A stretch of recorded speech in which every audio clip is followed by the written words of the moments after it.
Afternoon all. Still here? Nobody's still here. Everyone's checked out. Bring your head up off the table. We're nearly finished.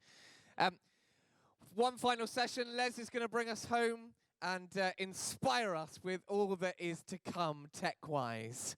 And then we've just got some closing remarks and bits and pieces to do, and then you can get on home. Les, over to you. Thank you. It's wonderful to see so many people here. Thank you for hanging around for this. It's probably the offer of a lunch just after you that's probably kept you all here. But yeah, I honestly thought it would be 2 people, and we could have just done it outside by the bar. So yeah, what I'm going to do today is just talk about tech. For those of you who don't know me, I work in cybersecurity. I do the information security audits for the RTS. So lots of familiar faces, work with a lot of people on that. I'm not talking about those things today, so it's a novel time where I'm not going to be scaring people or worrying people about compliance. We thought we'd do something a little bit different today. But saying that, my email address is at the end, so if you have any questions on the audit process, if you just want to have a bit of a chat or find out what it's all about, if you've not been through it yet, feel free to contact me. Do drop me an email. Likewise, if you are having audits at the moment and you're paying, I've just been hearing stories of people paying an awful lot of money for audits. Just give me a shout as well, because we heavily discount our audits for hospices, for the charity sector anyway. But there are some people out there who seems to be paying a lot of money. But what we're doing today is talking about some of the interesting things that hopefully are coming up in the world of tech. We're going to be just giving you a bit of a range of ideas, of topics, of things that I want you to go away with. Some of these you may be familiar with. Some things you may hopefully just take a note, and if you take one thing away from today and you think that's going to be something I'm going to check out, I'm going to use in my day-to-day life, then we'll run through those. The key for this one is that it's going to be tech that you can use now. We are bombarded with lots of fluff and marketing speak about what technology is going to do for us, and you see all of these amazing demos, and they go, oh yeah, but that's coming next year, and it never quite comes. If you've ever seen it, there was a great demo Google put on probably about 6-7 years ago, where they had their phoning a hairdresser to make an appointment for the user of the phone, and it was fantastic, amazing. That's coming out soon. It never came out. So there's a lot of the fluff out there. So we're going to be talking about real things that you can use. If I don't mention AI, then that's my job in industry gone, because I'm just not allowed to work anymore, because everything has to be AI these days, unfortunately. It is really to the point where if companies don't talk about AI, their share price drops. They're impacted, so this is why they've got to say AI is somewhere. There's lots of fancy claims about AI, and there's also a lot of fear about AI. People are worried about things like taking your job. That's one of the things we hear a lot now is AI is going to come over and it'll start doing everything. It'll just leave all these people unemployed. We're nowhere near that. We are nowhere near that at all. Yes, they are starting to push people in certain jobs to be a bit more creative, a bit different in the way they do things, but it's generally about helping you on the way it is. So try not to fear too much.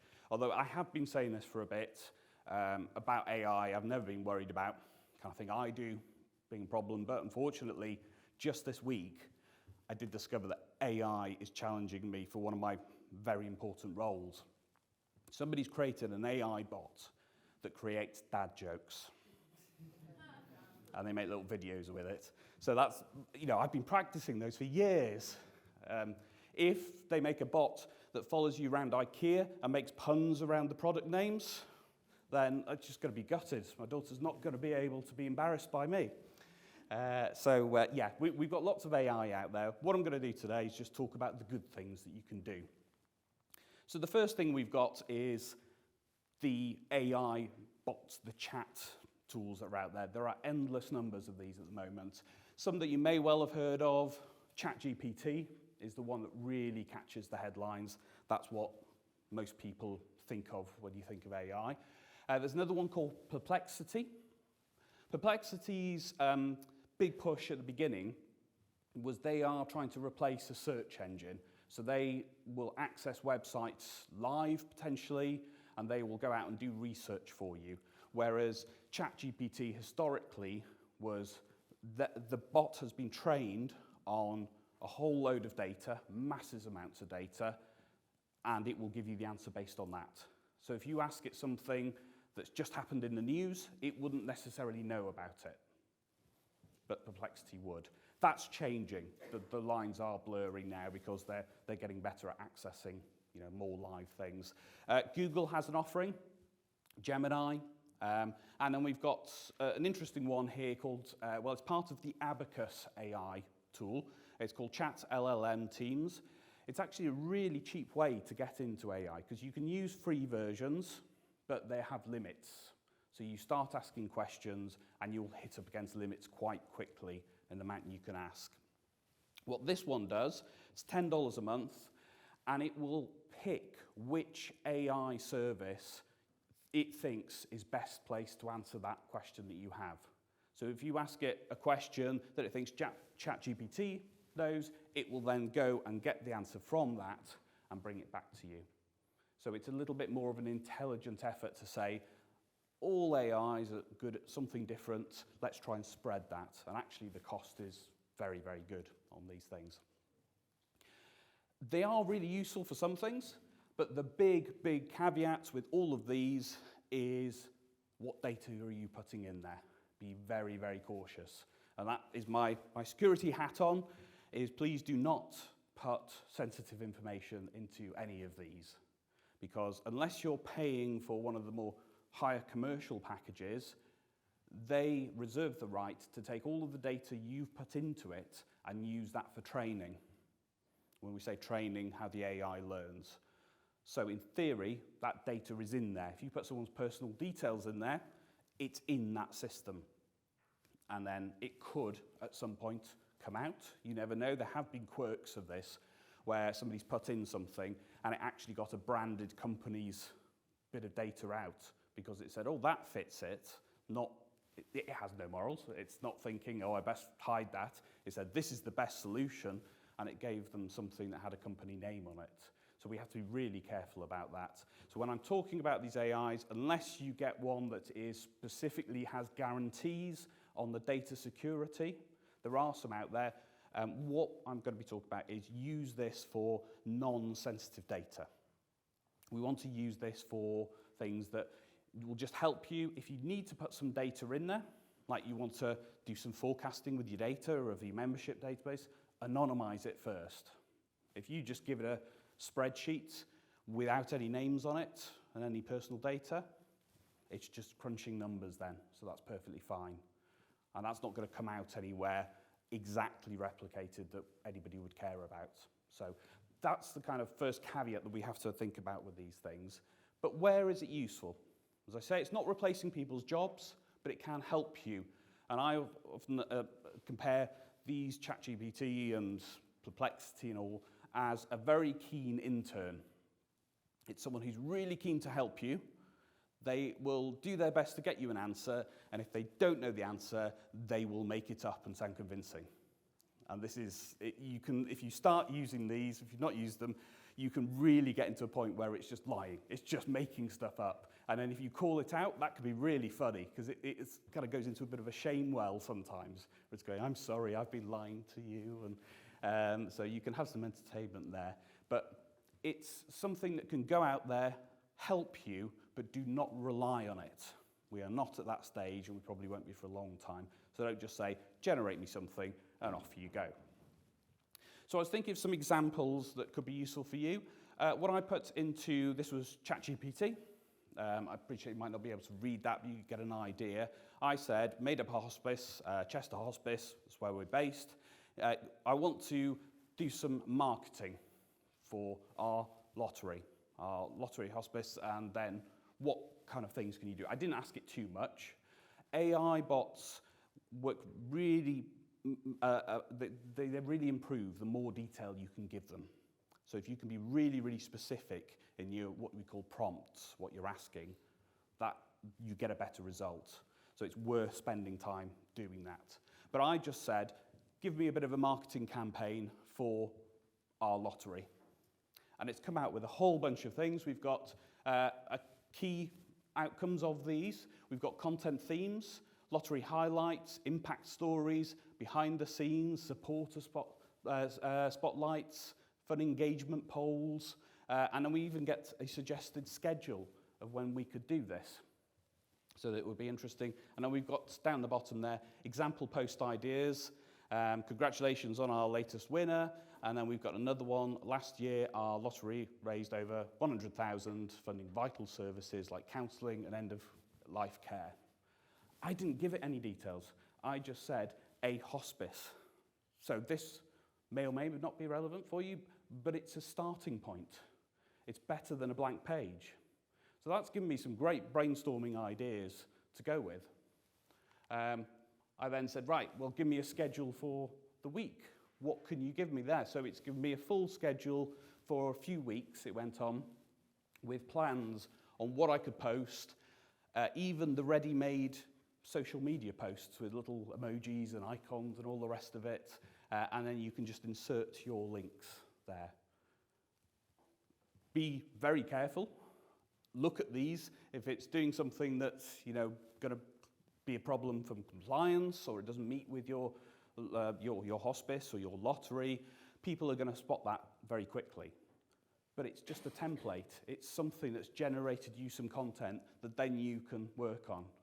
Don't know about you, but I always find if I've got some text, a brain dump first, it's always easier to mold that into what you want to say rather than starting with a blank page.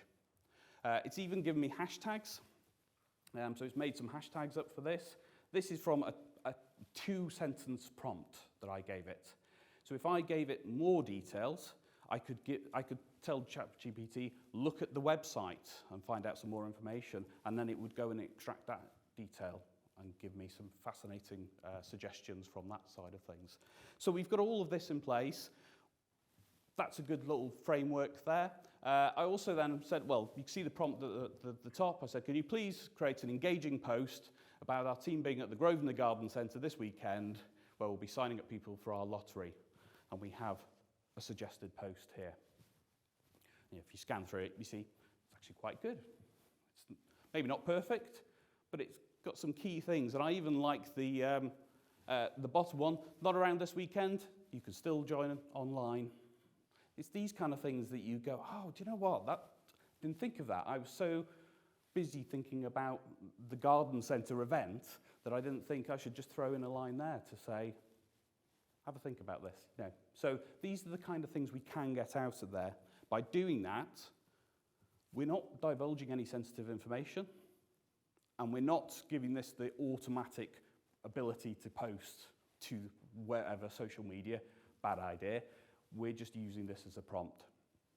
I know some organisations who use this there's a couple of people who make posts for the social media, and what they do is they run it through AI first so that it doesn't sound like one of them. It sounds like a consistent theme, so that it isn't just, oh, look, that's clearly John who's saying it this time, and that's Sarah who's posted it last time. It's about creating consistent moments with social media. So there's lots of things like that we can do, and these are things you can do right now. And the more data you give them, the better it comes. Some other really useful tools. Has anybody used Canva? Ever heard that one? Yeah, that's a great one again for starting. So that's my prompt at the top. So please create a poster promoting the hospice, which raises money, the lottery that raises money for the hospice, and it gives you some basic templates. That's purely on those two, the one line that I gave it. It's given me this idea. And you will notice, if you've not used AI before, it has lots of interesting things like it goes, got it, hang tight. And you will also find that AI does suck up to you quite a bit. It's back to that intern thing. You go, that's a great question. What an amazing question. Give it a quiz. one of OpenAI complained a little while ago saying that all of the people saying thank you to the AI bot actually causes so much more processing and so much more electricity that we shouldn't do that. We shouldn't be polite. It's just a computer. But I don't know about you, but I just always say thank you, just in case. You know, it's always the risk assessment. Just thank you. But yeah, what I did then is I just said to it, that looks good. Can I have some lottery balls instead of a lottery piece of paper, because that isn't relevant to us? And it created this. So Canva, it gives you this, and then you can edit it. You can just edit it on the website. You can change the text, change the fonts, whatever it is, and then export it as a PDF. And there is a free version of this available. So it's, if you don't use the posters from there, again, it's just a great brainstorm, isn't it? To say, give me an idea, right, I'll do that in whatever I like. I've got InDesign or whatever tool I like making my, or go to your printers and say, I want to do something like this. And it's a template for you, so you've got some content there. A couple of other interesting tools, Doodle and Powtoon.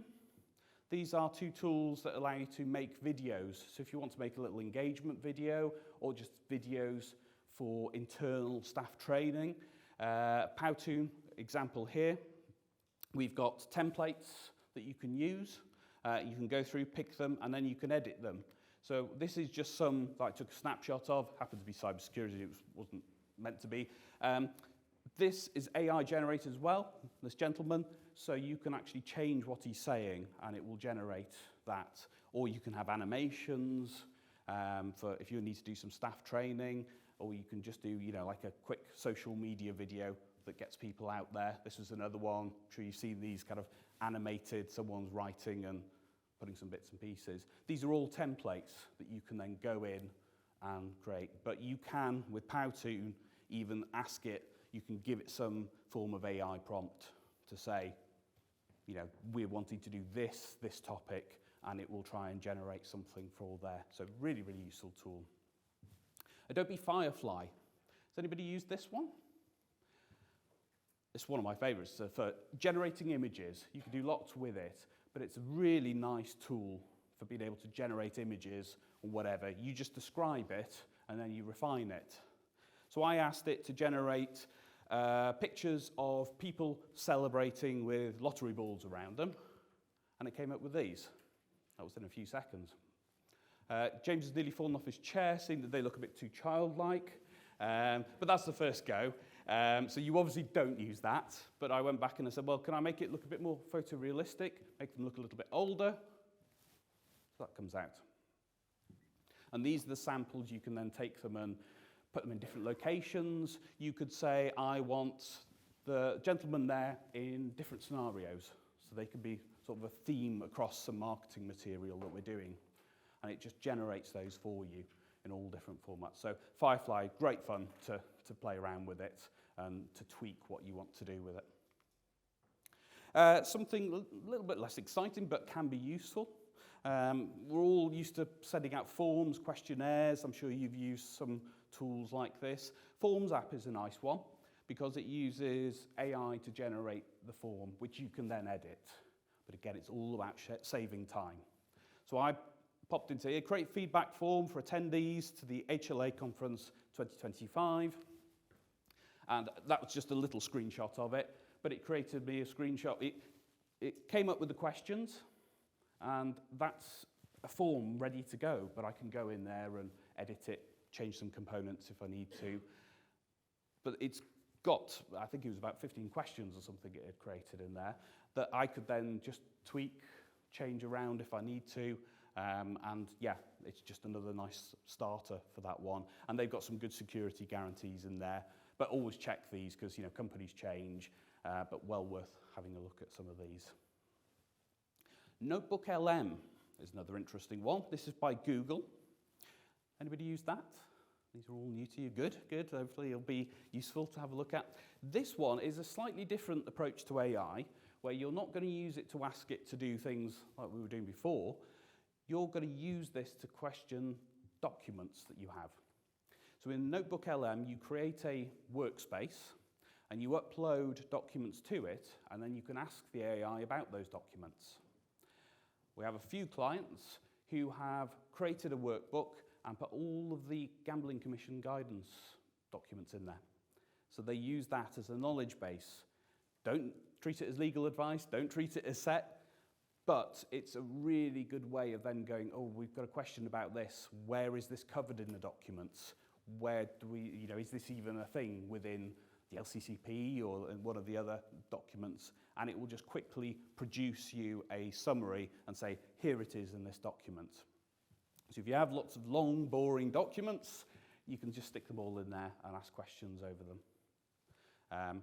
You can also put your policies in there if they've not got anything too sensitive in there, and we've made knowledge quizzes for staff.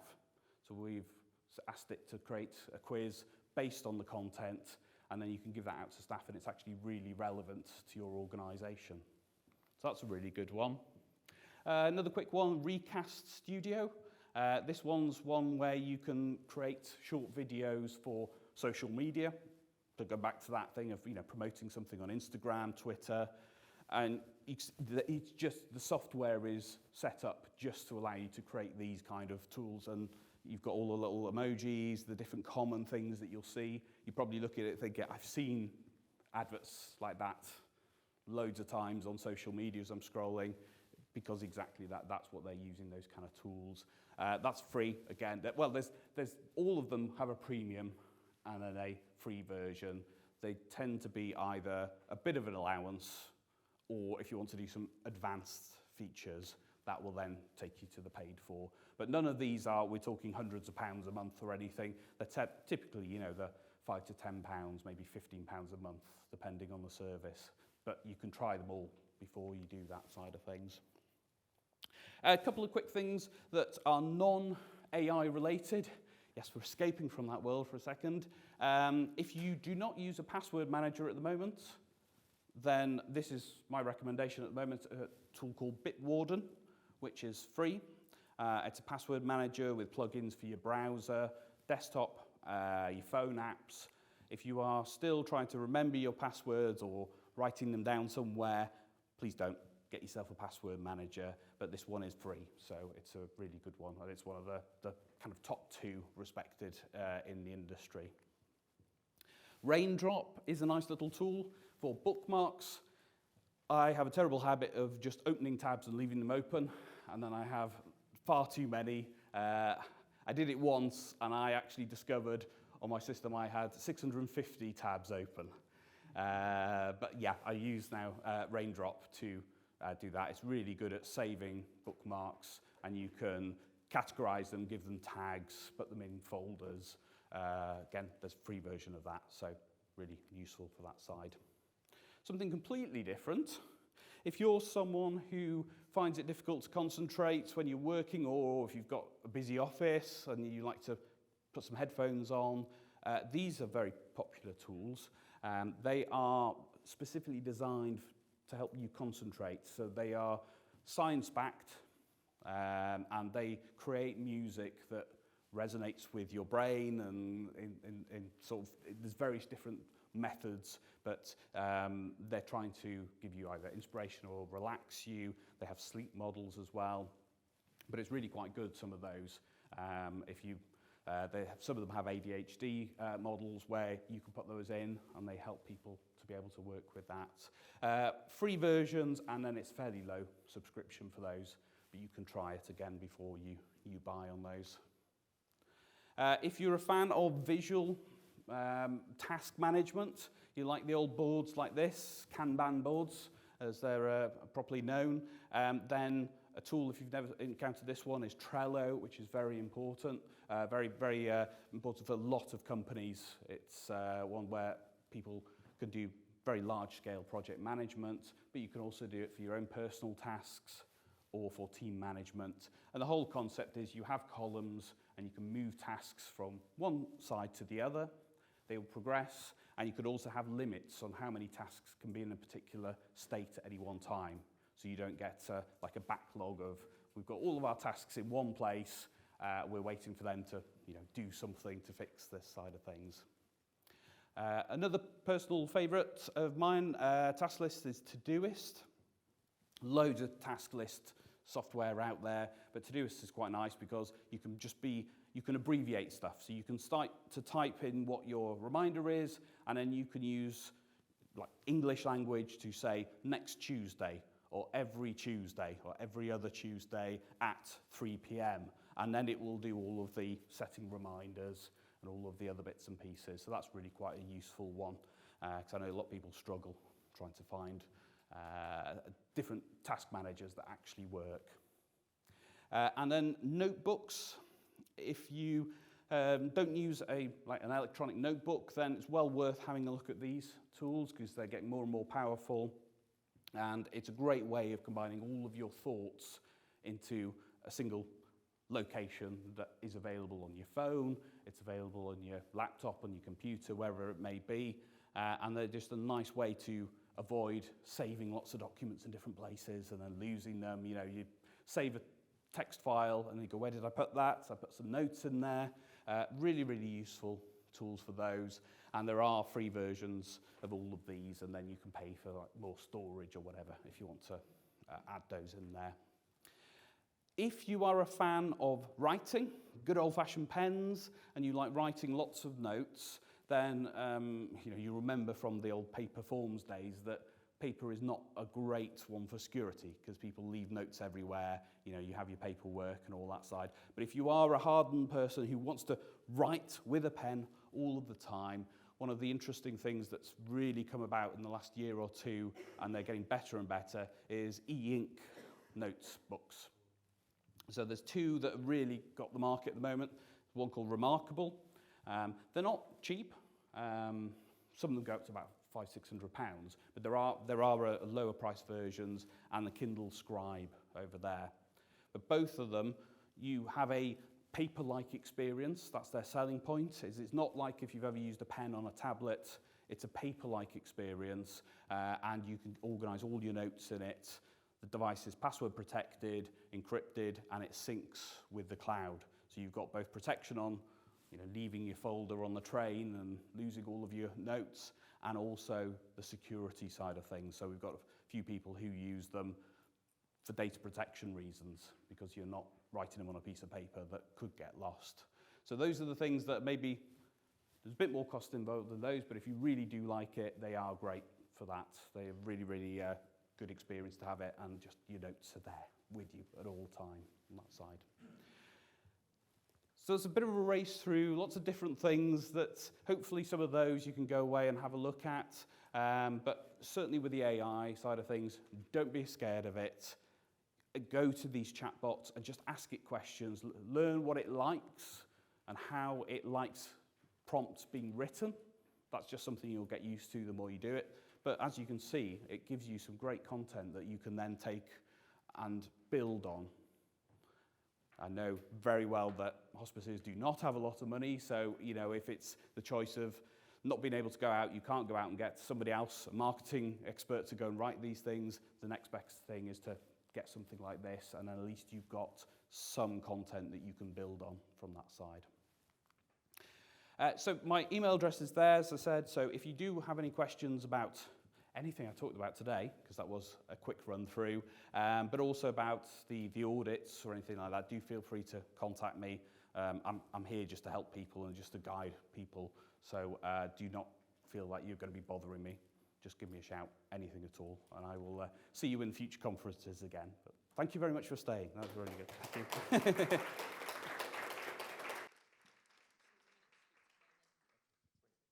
Fabulous. Thank you so much, Les. Lots of stuff in there, lots of ideas.